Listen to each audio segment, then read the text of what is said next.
স্বাগত দীপ্ত সংবাদে, আপনাদের সাথে আছে আমি তানিয়া আফরিন। রাজনৈতিক দল নিষিদ্ধে সুপারিশের বিধান রেখে বুধবার উপদেষ্টা পরিষদের বৈঠকে উঠছে আন্তর্জাতিক অপরাধ ট্রাইব্যুনাল আইন সংশোধন অধ্যাদেশ। মঙ্গলবার সচিবালয়ে এ কথা জানান আইন উপদেষ্টা আসিফ নজরুল। ঢালাও এবং হয়রানিমূলক মামলার কারণে সরকার বিব্রত বলেও মন্তব্য করেন তিনি। অন্তর্বর্তী সরকারের ১০০ দিনে আইন, বিচার ও সংসদ বিষয়ক মন্ত্রণালয় উল্লেখযোগ্য কি করেছে ও ভবিষ্যৎ পরিকল্পনা কি তা জানাতে এই সংবাদ সম্মেলনের আয়োজন করেন আইন উপদেষ্টা। তিনি জানান, জুলাইয়ের শুরু থেকে ৫ আগস্ট পর্যন্ত দায়েরকৃত সব ফৌজদারি মামলা প্রত্যাহার করা হয়েছে। সাইবার সিকিউরিটি আইন বাতিল এবং এর অধীনে মত প্রকাশের কারণে হওয়া সব মামলা প্রত্যাহার করা হচ্ছে। আইন উপদেষ্টা জানান, পুনর্গঠন করা হয়েছে আন্তর্জাতিক অপরাধ ট্রাইব্যুনাল।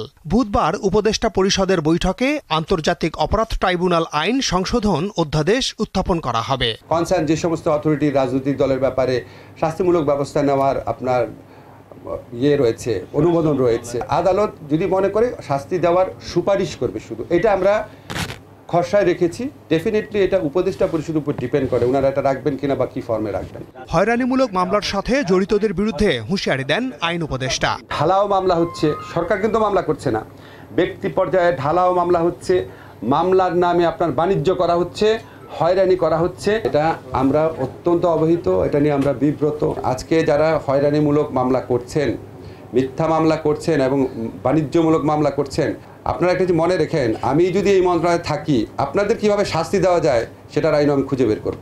বিভিন্ন আন্দোলনের যৌক্তিকতা নিয়ে প্রশ্ন তোলেন আইন উপদেষ্টা, ইঙ্গিত দেন ব্যবস্থা নেয়ার। রাস্তা ব্লক করে দেওয়া, সাধারণ মানুষকে ভোগান্তির মধ্যে ফেলা, সাধারণ মানুষকে জিম্মি করা, এই অসহনীয় আপনার ট্রাফিক জ্যাম সৃষ্টি করা, আন্দোলনকারীরা মানে যদি এই ধরনের জিনিস অব্যাহত রাখে, আমি মনে করি সাধারণ মানুষের পক্ষ থেকে তাদের বিরুদ্ধে প্রতিরোধ গড়ে তোলা উচিত। আমরা বেশি ভালোবাসা দিচ্ছি, বেশি নরম থাকছি দেখে পেয়ে বসছে, তখন আমাদের শক্ত হওয়ার সুযোগ সৃষ্টি হবে। শক্ত যখন হব, খুব ভালোভাবেই হব।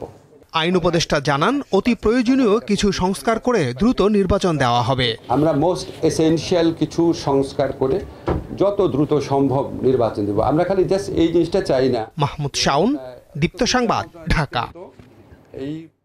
আগে ভুয়া মামলা করত পুলিশ, বর্তমানে সাধারণ মানুষও ভুয়া মামলার মাধ্যমে প্রতিপক্ষকে ঘায়েল করার অপচেষ্টা করছে।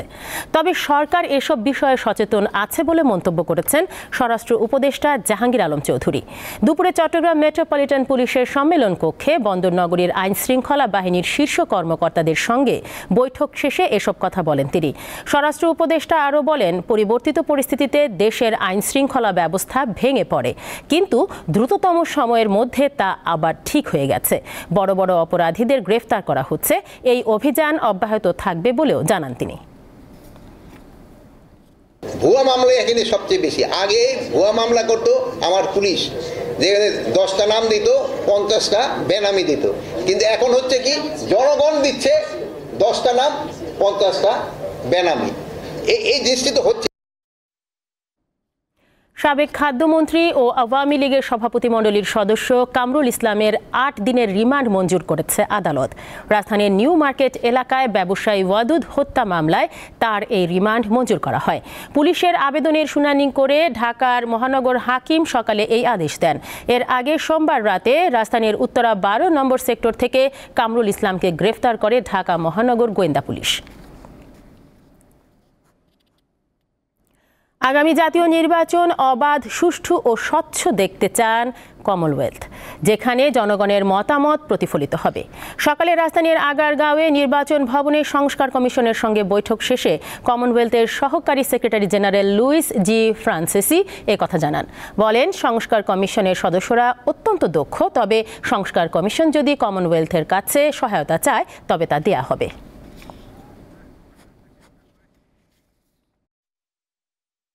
No, I think the recommendations come from the commission. আমরা কোনো সুপারিশ করছি না। সংস্কার কমিশনে অত্যন্ত দক্ষ সদস্য রয়েছেন, এটা তারাই করবেন। কমিশন চাইলে আমরা সহায়তা করতে পারি। আমরা একটি অবাধ, সুষ্ঠু ও স্বচ্ছ নির্বাচন দেখতে চাই। Always yearning and looking for free, fair and transparent elections. তো ওনারা চাচ্ছেন যে আমাদের দেশে একটা সুষ্ঠু নিরপেক্ষ নির্বাচন হোক এবং এই নির্বাচন সুষ্ঠু নিরপেক্ষ নির্বাচন নিশ্চিত করার ব্যাপারে ওনারা সহায়তা করতে চান। ওনারা কোনো প্রেসক্রিপশন নিয়ে আসেন নাই, ওনারা কোনো আমাদের উপর চাপিয়ে দেওয়ার জন্য আসেন নাই। দেশের আর্থিক খাত ভয়াবহ চ্যালেঞ্জের মুখে পড়েছে বলে মন্তব্য করেছেন অর্থ উপদেষ্টা সালাউদ্দিন আহমেদ। মঙ্গলবার সচিবালয়ে তিনি এ মন্তব্য করেন। অন্তর্বর্তীকালীন সরকারের 100 দিন পূর্তি উপলক্ষে অর্থ মন্ত্রণালয়ে আয়োজিত সংবাদ সম্মেলনে উপদেষ্টা বলেন, দুর্নীতি, অনিয়ম বন্ধ এবং প্রয়োজনীয় প্রকল্প বাস্তবায়নে গতি বাড়ানোর চেষ্টা করছে সরকার। তবে অত্যাবশ্যকীয় ছাড়া সব ধরনের অপ্রয়োজনীয় ব্যয় নিয়ন্ত্রণের চেষ্টা করা হচ্ছে। এই মুহূর্তে রাজস্ব বাড়ানোই বড় চ্যালেঞ্জ বলে মনে করেন তিনি। রুগ্ন ব্যাংকগুলো ফিরে আসার চেষ্টা করছে জানিয়ে তিনি আশ্বস্ত করেন, কোনো ব্যাংক বন্ধ করার পরিকল্পনা নেই সরকারের। এবং বাংলাদেশ ব্যাংক যেটা ইনস্ট্রুমেন্ট দিয়ে প্রথম ধাপের ইজতেমা এবং মাওলানা সাদের ইজতেমায় অংশগ্রহণ নিশ্চিতে প্রধান উপদেষ্টা ডক্টর মোহাম্মদ ইউনূসের কাছে স্মারকলিপি দিয়েছেন তাবলিগ জামায়াতের সদস্যরা। সকাল 8:30টার দিকে কাকরাইল মসজিদের সামনে ও প্রধান বিচারপতির বাসভবনের সামনের সড়কে অবস্থান নেন তারা। পরে 9:30টার দিকে প্রধান উপদেষ্টার প্রেস সচিব শফিকুল আলমের আমন্ত্রণে তাবলিগ জামায়াতের 9 সদস্যের একটি প্রতিনিধি দল যমুনায় যান। 1967 সাল থেকে টঙ্গীর তুরাগ নদের তীরে অনুষ্ঠিত হয়ে আসছে বিশ্ব ইজতেমা। আগে এক মঞ্চ থেকে একবারই বিশ্ব ইজতেমা হলেও মতভেদের কারণে 2019 সাল থেকে 2 পর্বে অনুষ্ঠিত হয়ে আসছে বিশ্ব ইজতেমা। একটি গ্রুপের নেতৃত্ব দিচ্ছেন ভারতের মাওলানা সাদ অনুসারীরা, অপরটির নেতৃত্বে বাংলাদেশের আলেম ওলামাদের মাওলানা জুবায়ের অনুসারীর গ্রুপ।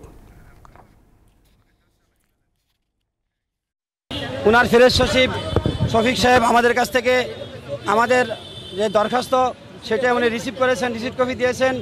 আমাদেরকে কথা দিয়েছেন যে উনি প্রধান উপদেষ্টার সঙ্গে কথা বলবেন এবং আমাদের দাবি একটাই দাবি, মাওলানা সাদ সাহেবকে যেন আগামী 5 দিনের জোরে এবং ইজতেমাতে আমরা আনতে পারি। স্মারকলিপি মাননীয় প্রধান উপদেষ্টার কাছে আমরা দিব। আমরা আশা করছি যে ওনারা যে সমাবেশ করছেন সেটা সমাবেশটা খুব দ্রুতই শেষ হবে। হওয়ার পরে এখানে যে ট্রাফিক ব্যবস্থা এটা আবার নর্মাল হবে খুব দ্রুত।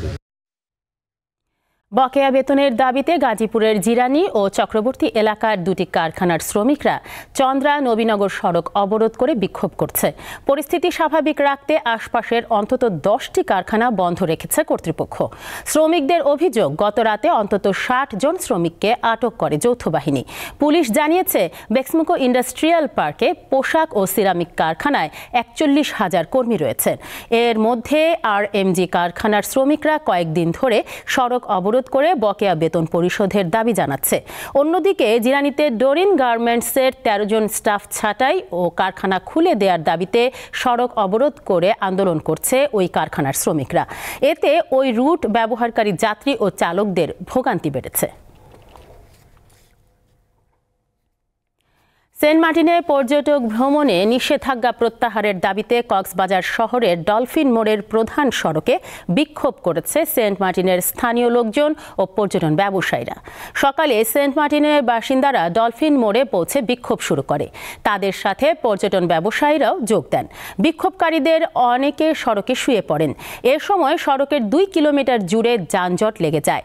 তাদের দাবি, সেন্ট মার্টিনে পর্যটক যাতায়াত সীমিতকরণ এবং ভ্রমণ নিষেধাজ্ঞা প্রত্যাহার করতে হবে, অন্যথায় আরো বড় ধরনের আন্দোলনের ঘোষণা দেয়া হবে বলে জানান বিক্ষোভকারীরা।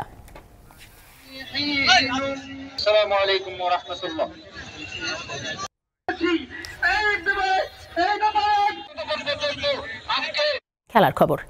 লাতিন আমেরিকার বিশ্বকাপ বাছাইয়ে বছরের শেষ ম্যাচে মাঠে নামছে আর্জেন্টিনা ও ব্রাজিল। পেরুর বিপক্ষে ঘরের মাঠে লড়বে আল বিসেলেস্তারা। ম্যাচ শুরু বুধবার সকাল 6টায়। আরেক ম্যাচে সকাল 6:45 ব্রাজিলের প্রতিপক্ষ উরুগুয়ে। বিশ্বকাপ বাছাইয়ের শেষ 5 ম্যাচের 3টিতেই জয় বঞ্চিত আর্জেন্টিনা। সবশেষ প্যারাগুয়ের বিপক্ষে হেরেছে তারা। তাই পেরুর বিপক্ষে ঘরের মাঠে ম্যাচের আগে কিছুটা চাপেই থাকবে লিওনেল স্কালোনির শিষ্যরা। তবে পেরুর বিপক্ষে বিশ্বকাপ বাছাইয়ের প্রথম লেগে 2-0 গোলের জয় আছে মেসি বাহিনীর। অন্যদিকে ব্রাজিল নিজেদের সবশেষ ম্যাচে ভেনেজুয়েলার বিপক্ষে 1-1 গোলে ড্র করে। তবে এবার প্রতিপক্ষ শক্তিশালী উরুগুয়ে, যাদের কাছে সবশেষ কোপা আমেরিকার কোয়ার্টার ফাইনালে টাইব্রেকারে হেরেছিল সেলেসাওরা। এ ছিল এখনকার মতো। আমাদের পরবর্তী সংবাদ রাত 11টায়। দর্শক, আরো তথ্য ও বিনোদনের খবর পেতে যুক্ত থাকুন দীপ্ত ডিজিটাল প্ল্যাটফর্মগুলোতে। ধন্যবাদ সবাইকে।